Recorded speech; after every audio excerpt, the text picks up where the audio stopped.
The Papadonis clan arrived from Greece in the 1920s, and they settled in a section of Somerville, Massachusetts called Brick Bottom. At that point, the Brick Bottom neighborhood, and it was named so because the streets were paved with bricks. The Brick Bottom neighborhood, which is now an area that is off of McGrath-O'Brien Highway and has been taken away and taken over by the city of Somerville. It's now an artist park. That particular area had many, many Greeks, and it was the first Somerville Greek Orthodox Church was established in that neighborhood. Ironically, my parents, Mary and Nick Papadonis, their families came over from Greece and lived in that neighborhood, and they ended up marrying one another, living across the street from one another in Brook Bottom. My father, after going through World War II in the service, he was an X-ray technician in World War II. Right after that, he came back to Somerville. He married my mother, and my father opened a beauty parlor on Center Street in Jamaica Plain, and held that beauty parlor for his entire lifetime. Really?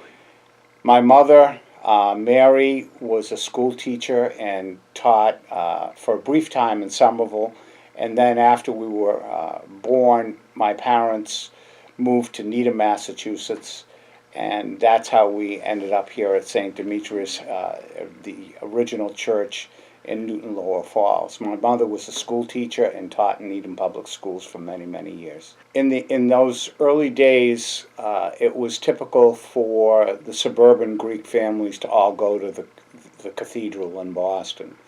And I was probably about 8 years old when my parents came home one day and my father announced that there were a group of families at the cathedral in Boston that had gotten together and had decided that they were interested in possibly building a new church in the suburbs in the Newton area.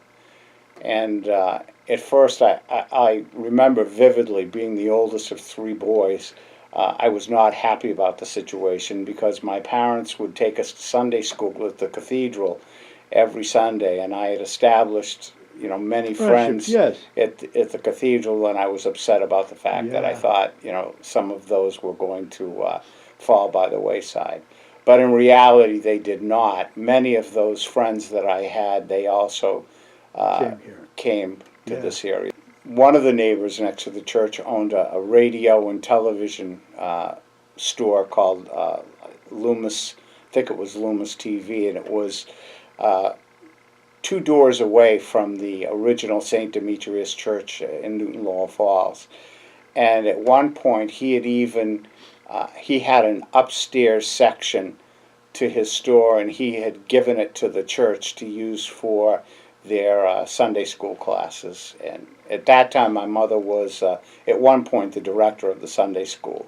And they held most of the Sunday school classes originally up in that area, as well as in the lower basement of the church.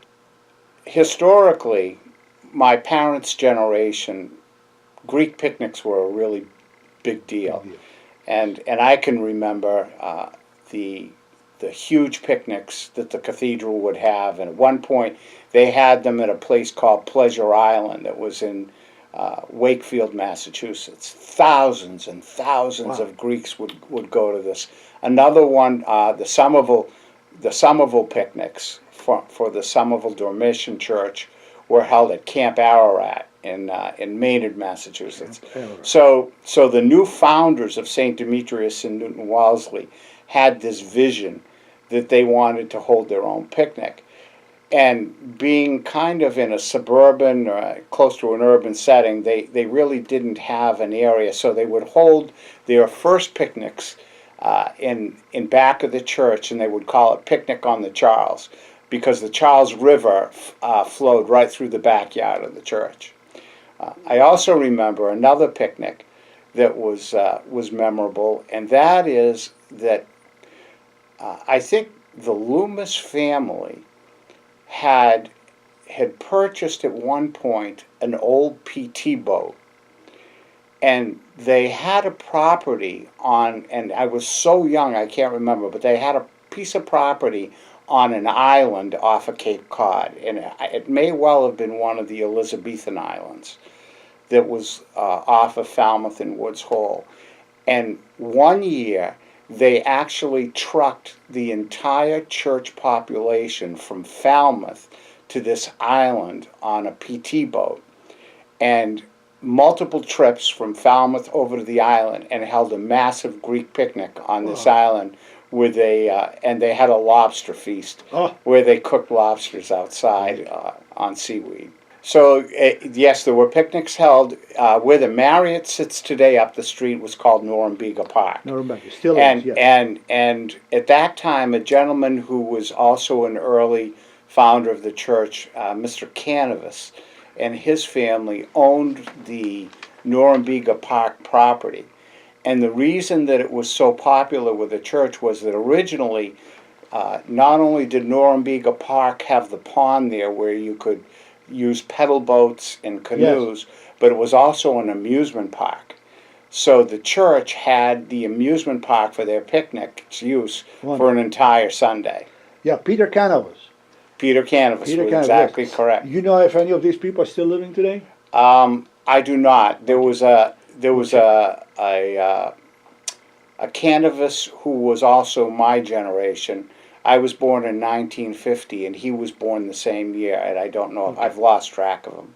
So yes, there were picnics held. Where the Marriott sits today up the street was called Norumbega Park. Norumbega, still is, yes. And at that time, a gentleman who was also an early founder of the church, Mr. Canavas, and his family owned the Norumbega Park property. And the reason that it was so popular with the church was that originally, not only did Norumbega Park have the pond there where you could use pedal boats and canoes, but it was also an amusement park. So the church had the amusement park for their picnics use for an entire Sunday. Yeah, Peter Canavas.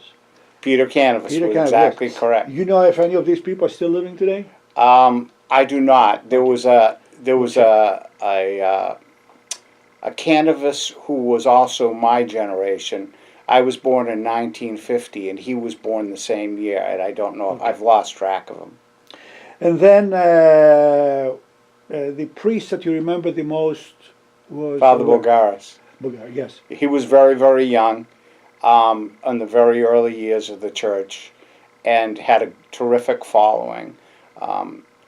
Another memorable priest who historically left a tremendous imprint here on the church was Father Gallus, who also had a son from my generation who was who was an altar boy and member of the GOYA, St. Demetrios GOYA, John Gallus. The Bassett boys, Kritzis, Jimmy, yes. Yep, Kalyanidis, Stephanie Mavridis. Now, Kalyanidis now tell me about that family.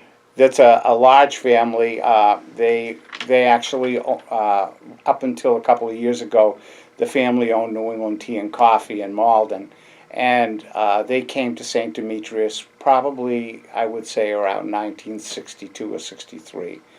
And there were two boys, Jimmy and Michael, and their daughter Cindy, who is married to Father Dean Paleologos, who recently retired from Worcester. And actually, the interesting point about the Kalyanidis family is that it's the only time when a father, Basil Kalyanidis, and his son followed, becoming past presidents of St. Demetrios. So Basil and both Jimmy Kalyanidis were both presidents.